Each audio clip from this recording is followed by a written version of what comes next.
Bom, professor, só informando que nós estamos gravando a nossa reunião de hoje, e eu queria só registrar aqui o agradecimento ao professor Jair Cardoso, lá da Faculdade de Direito de Ribeirão Preto, que está nos acompanhando com seus alunos, a Andréa Bugalho, e junto com o professor Sebastião Sérgio da UNAERP, também tem um grupo de estudos bastante atuante. Muito obrigado pela presença. E dizer que no final do evento nós vamos ter os certificados que eu vou encaminhar digital para o professor Simão e para a professora Ivani. Só isso. Muito bem, muito bem. Então agora vamos ouvir, como já anunciei no início, o nosso querido amigo André Zipperer. Ele vai enfrentar um tema também complexo, né? Como é que eu interpreto o artigo 486 e qual é o significado, o alcance dessa expressão factum principis, né?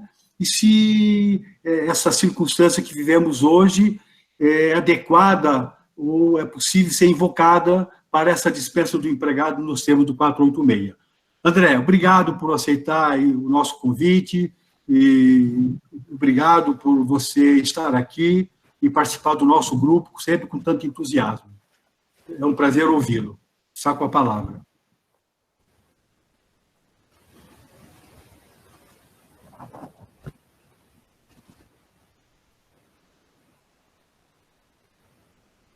André, não estou ouvindo você, André.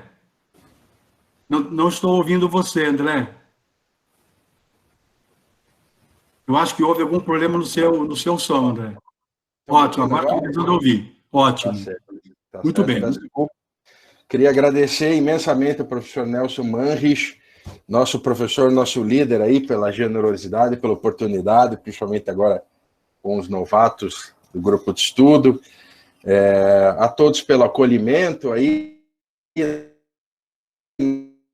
Nós tivemos aí quase 200 pessoas. Para vocês terem uma ideia, nós temos um limite de 250 pessoas, então nós praticamente quase atingimos o limite em um determinado momento, né, da nossa palestra. Tem muita gente, só pessoas de qualidade.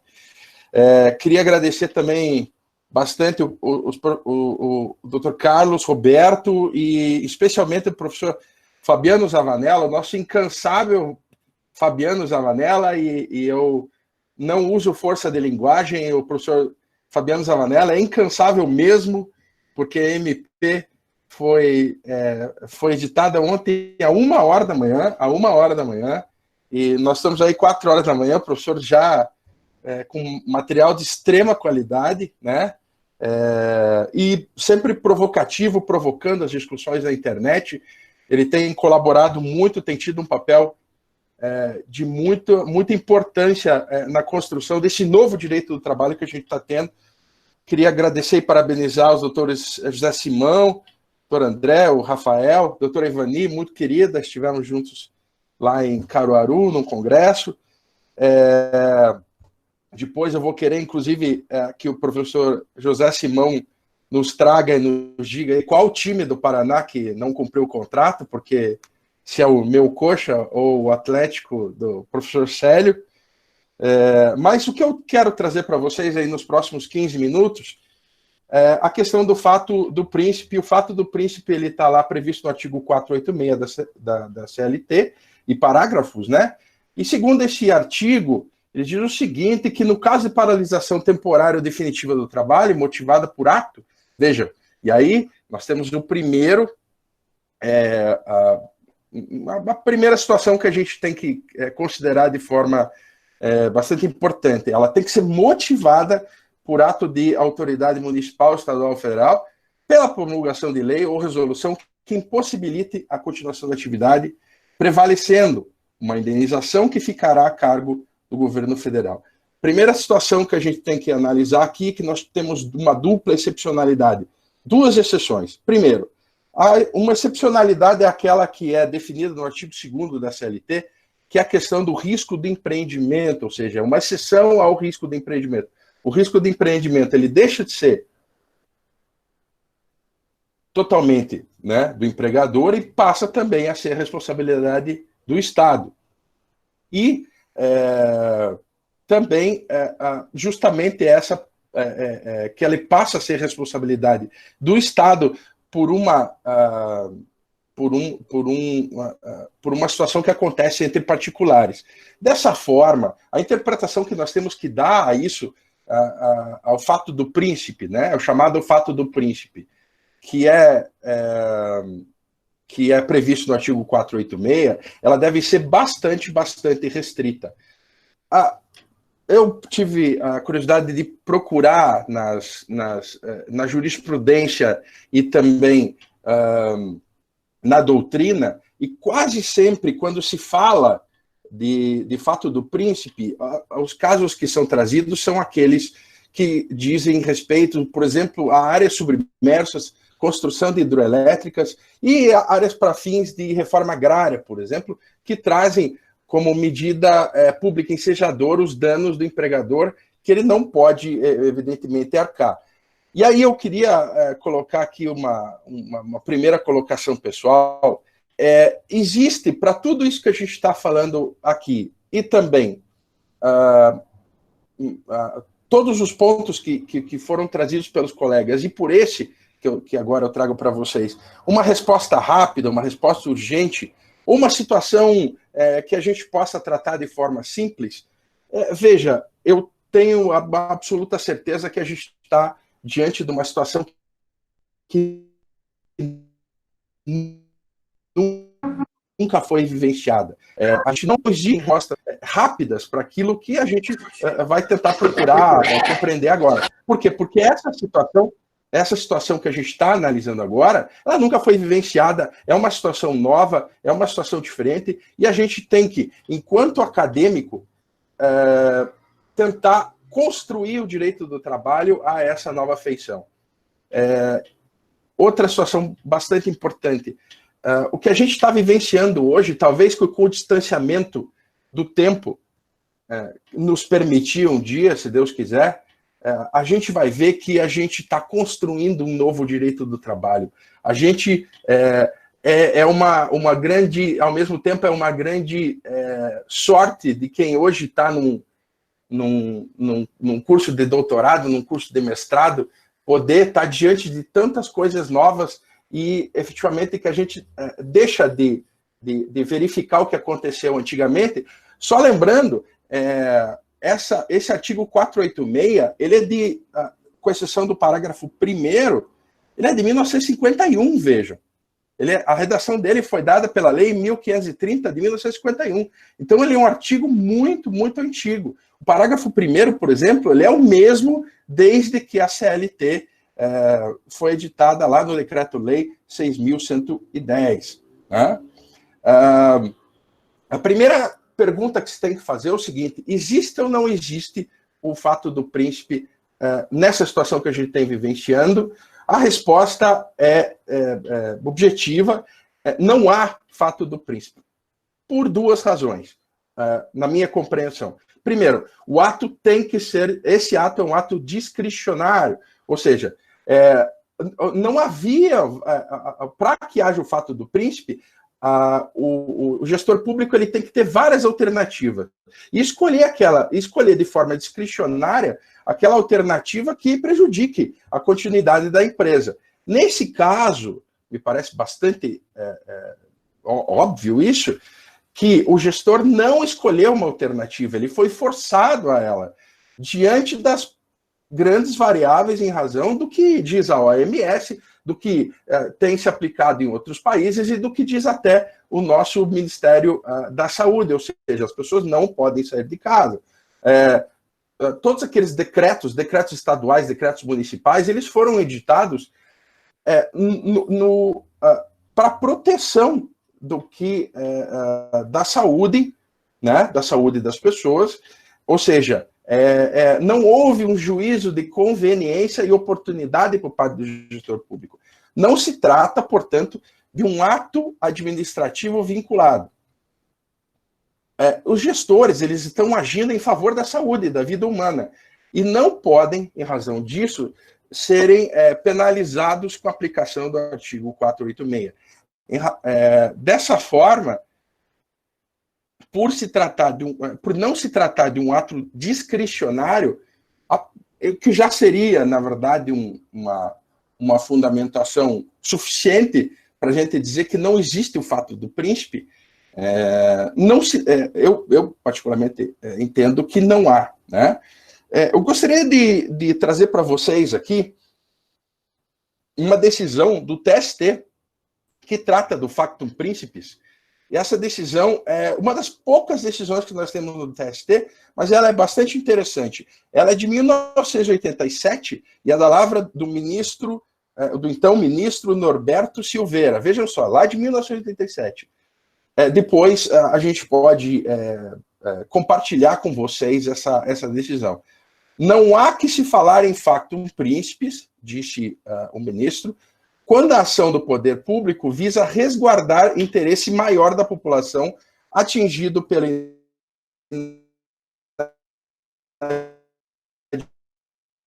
implemento da empresa. Repito, isso que a gente está vivendo hoje, a gente jamais viveu antes, então nós não vamos conseguir encontrar uma resposta pronta para isso, seja na doutrina ou seja na jurisprudência, mas é o que talvez mais se aproxime da decisão, em matéria de decisão do TST, essa decisão de 1987. A pandemia do coronavírus, ela tem se demonstrado com impacto social gigantesco, político, econômico. Então, como a gente pode dizer que haveria uma responsabilidade estatal, né, nas circunstâncias de calamidade pública? A gente não pode esquecer também, até discutia isso ontem com colegas aí nos WhatsApp da vida, nesses grupos, que nós estamos diante daquilo que a gente pode se chamar, talvez, e aí eu faço um raciocínio pessoal, que se chama, talvez, de direito do trabalho de crise, quem sabe? Ou seja, e aonde que a gente pode pescar isso? Essa situação de direito do trabalho de crise, né? E quais os limites desse direito do trabalho de crise? Vejam, até nas normas de controle de orçamento público foi reconhecido no despacho, né, do ministro, da decisão recente do ministro Alexandre de Moraes, né, no MCADI 6.357, agora, do dia 29, que nós estamos diante de uma situação de crise nas quais as regras que existem hoje, nas palavras do ministro Alexandre de Moraes, não nos servem mais para enfrentar uma situação que seja atípica. Evidentemente que ele estava falando da regra do orçamento, mas eu acho que talvez a gente deveria pensar se a gente não pode trazer essa jurisprudência, essa criação legislativa de crise nesse momento para o direito do trabalho, né? É algo que eu deixo para reflexão de vossas excelências. Aqui foi perguntado pela Maiara quanto à aplicação do 501. O 501 fala da força maior, a força maior foi já trazida de forma extensa pelo Dr. José Simão. O 501, me parece que ele trata de outra situação, né? O encerramento por força maior, ele se dá com o pagamento pela empresa, né, da metade dos valores indenizatórios. Nesse caso, não. Nesse caso, o pagamento dos valores indenizatórios, eu já vou falar sobre essa situação, ela fica a cargo do Estado. Então, se tratam de duas situações diferentes, né? Artigo 502.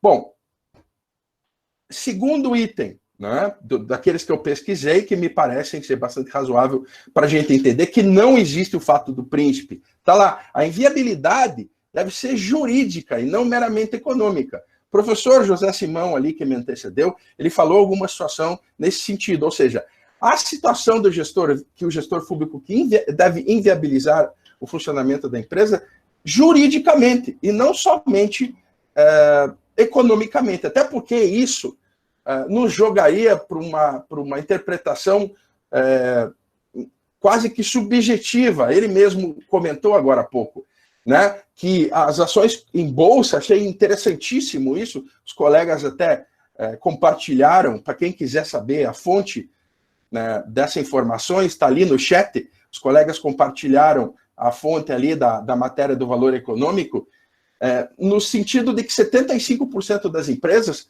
têm dinheiro suficiente para manter as suas empresas abertas com capital de giro por mais de 1 ano. Vejam, então a gente estaria dentro de uma situação absolutamente subjetiva.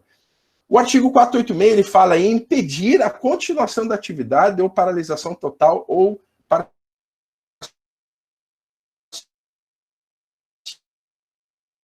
parcial do trabalho. Vejam, vou citar exemplificar aqui para vocês. Caso dos bingos, vocês lembram que antigamente a gente tinha os bingos. Antigamente os velhinhos iam para os bingos, hoje os velhinhos ficam em casa.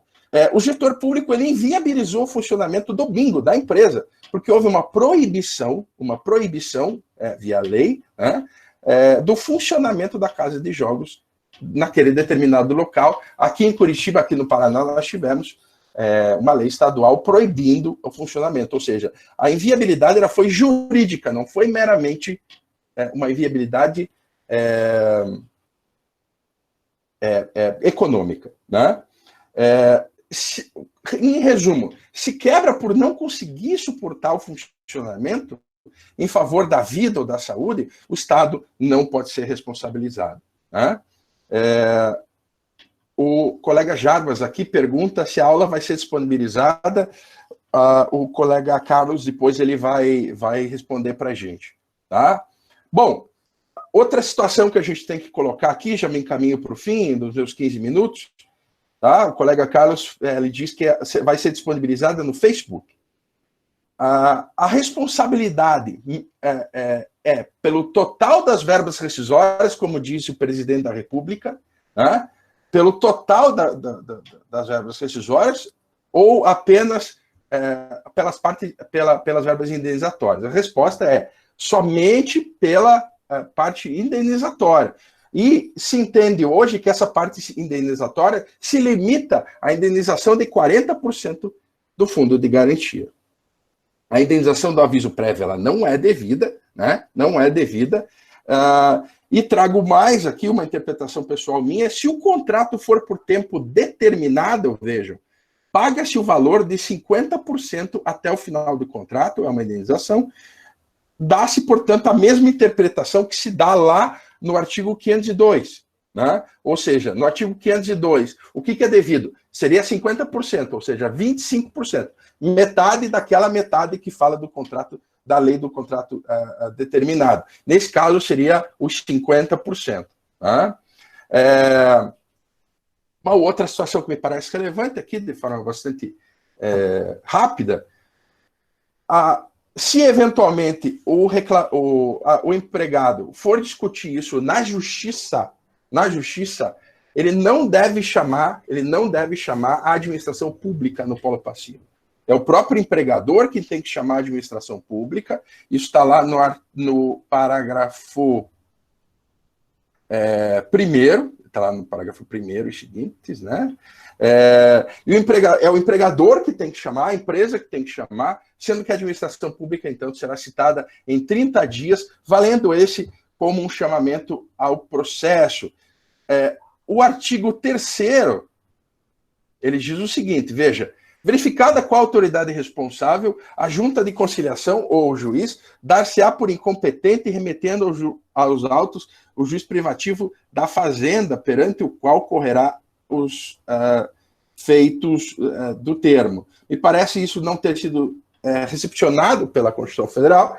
Nesse caso, o juiz não deve declinar, por se tratar de uma relação decorrente de uma relação de emprego, quem deve julgar essa ação é, sim, a Justiça do Trabalho.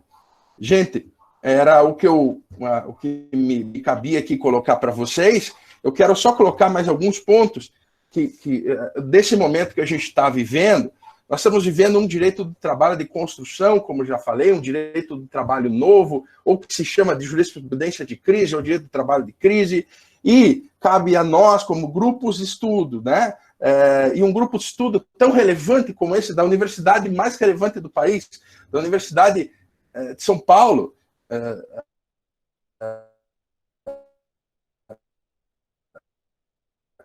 capitaneado aí pelo professor, a construção desse direito. Né? Até porque, você veja, a professora Adriana Calvo, ela compartilha aqui no chat, que, poxa, a gente já temos uma ação direta de inconstitucionalidade contra essa MP, a 936, né, enfim, discutindo aí a autonomia individual de vontade, eu espero sinceramente que seja julgado improcedente, porque hoje a gente tem que, entre as partes envolvidas, entre sindicatos, entre governo, entre trabalhadores e entre as empresas, é um momento de compaixão, um momento de solidariedade. A gente tem que pregar isso, a gente tem que pregar, sejamos nós juízes, sejamos nós pensadores do direito, sejamos nós advogados.